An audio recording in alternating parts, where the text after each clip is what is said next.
Hello, we're Wolf Alice. Woo! And you're listening to Recess with Spinelli. You are listening to Recess with Spinelli, WSPN 91.1 FM. And today we are here in Zurich, Switzerland with Wolf Alice from London, England. And they just completed a show over at the Zurich Open Air Festival. Thank you so much for joining me today, guys. And to my understanding, I understand you've had a very long couple of days. Yeah, not really that long. We flew in yesterday at 5. We flew from London at 5 a.m. and played the show. And it was really good. So I think it's probably our own fault that we've had a long couple of days through drinking. Is this your first time in Switzerland? Third time, I think.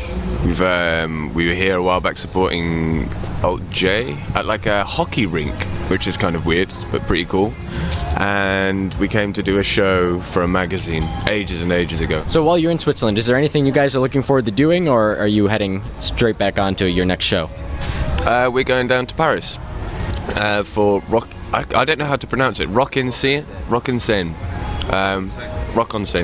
and then Reading and Leeds this weekend. Yeah, we got a couple of things dotted around, and we start a tour in the UK in a couple of weeks, and then back to the States. Now, getting to the basics, how and why did the band start? I guess we were all doing musical ventures in one way or another, and both all had the kind of same desire to be in, a live touring band playing, good music, and when we came together to, try things out as a 4-piece, it worked, and it was fun. We had lots of fun, and from there just kind of like, oh cool, let's try and do this full time and as a career, and see where we can take it. Well, what started that passion for music? What initially got you interested in playing? It's probably really different for everyone, but it's just something that always went to gigs. I think I was a fan before I was anything else, very much used to really like to go to shows, and I'd really idolise certain bands and stuff, and I always kind of thought of it as something that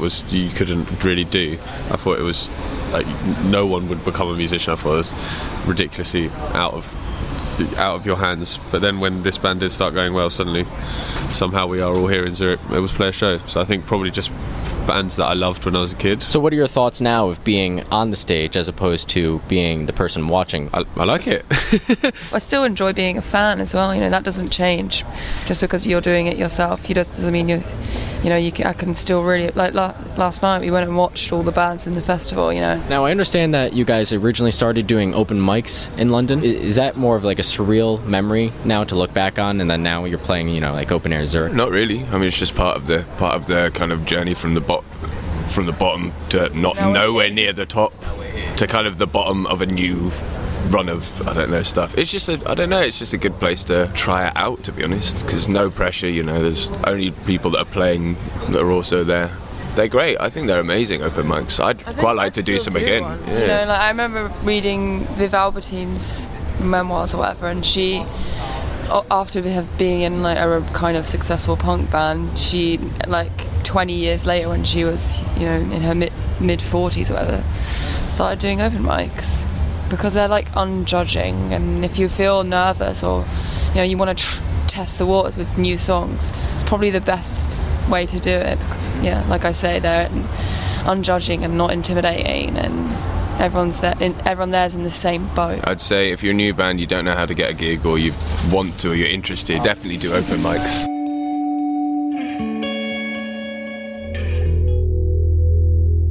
Now, one of the other things that you guys have been doing over the past couple of years is, before obviously the release of the debut album, you have been doing a lot of tours and a lot of shows. Is it difficult to get fans involved if they're not familiar with the music ahead of a showtime? Yes. Yeah. But that's the beauty of a festival, is, it's nerve-wracking, and you really have to push yourself to give a great performance, because you have to drag people into the crowd who are walking by and come away with new fans, so. Now that you do have the debut album, though, are you starting to see people recognizing some of the songs you're playing on stage and actually chiming in? Yeah, definitely. It's it actually has kind of given us not a break, but it does make things slightly easier when for quite a long time, our album took a long time to come out, and it's quite hard to, you know, go out and play a set that contains like, you know, 6 or 7 songs that people don't even know. So it's really nice to see people singing back the words, and also just knowing the peaks and troughs of the music, so they're able to, like, you know, mosh in the right way or do whatever. It just, yeah, it's definitely more comfortable for us this festival season than it has been last year. If you're playing for an audience who isn't largely familiar with your music, how do you engage them? Just scream at everyone. No, I think we just, energy's like our main thing. Like we like to just like really give it our all kind of on stage. So like any good band, when they perform, I think they can engage. You can engage people with your performance, whether you know the songs or not. Like I'll walk past the tent, and if I see something, I'm like, oh, that's really engaging and really interesting, you'll still stay for the rest of the set, whether you know the words or not. Your album, My Love Is Cool, definitely has 2 signature sounds to it. It has more of a rock sound, which you definitely see on Mona Lisa Smile, and more of the pop sound, which you can be heard on Soapy Water. Was this intentional, or is this just kind of what happened after you produced it? I don't think we've ever like consciously had a, with us, it's quite a lot of the time when I really read any, or any of us read any journalism, it's like these 2 just loud and quiet kind of dynamic, but we've never really sat down and kind of made a song, wanted to make like a song, we're like, well, we need to make this guitar part like this because we wanted to make it like an indie song or something. It's always just been what we think's best for the song, and that's kind of how we've always written and what we do in the studio. So I don't think we intentionally wanted it necessarily to just have those 2 sides, but it was just a byproduct of what we like listening to. So off this album, is there anything about it of which you're particularly proud? The fact that we didn't feel like we had to stick to one, like, oh, you're in a grunge band or you're in a rock band, and make a rock album. And I think it was, you know, I don't think it was brave, but it was brave of us to be like, oh, who cares, let's put a really sugary pop song on there and then put a heavy rock song, you know. I don't know. I think we wouldn't have done that if we'd done the album like a few years ago. I think it took like experience and, you know, courage. Purely talking like within our band. Wouldn't say it was like a courageous like thing to do or anything, but I'm proud of that. Now, ever since the album release, or at least just from doing some basic research, it seems like you guys have definitely got a lot of additional media coverage. I guess how have you guys been handling that lately? I think it's a real confidence boost when you see that people want to talk to you and discuss the album and stuff like that. You should be grateful for anyone who wants to pay us some attention. So I'd say, well, we've dealt with it, but badly because we're bad at talking. And is there anything else that you guys would like to add? Any fleeting thoughts? Any final comments? Just anything, really. I love Albany. You actually remember Albany? Albany was great. It was a surprise show. We didn't really know what to expect when we got there. We were playing with our friends, a band called Made Violent, so it was like exciting to see those guys again. And they were like, it was really busy and the crowd were amazing. It was really fun. The crowd was really nice. Yeah. Like afterwards, like speaking to them, everyone, I was like, you guys are so nice. Actually, so how does playing like a smaller venue like the Hollow Bar and Kitchen, because I believe that's where you're playing in Albany, compared to larger venues? I spent years doing shows like that. I still really enjoy them as much as the opportunity to play a larger show. Those very like tight, everyone's packed into like one small space.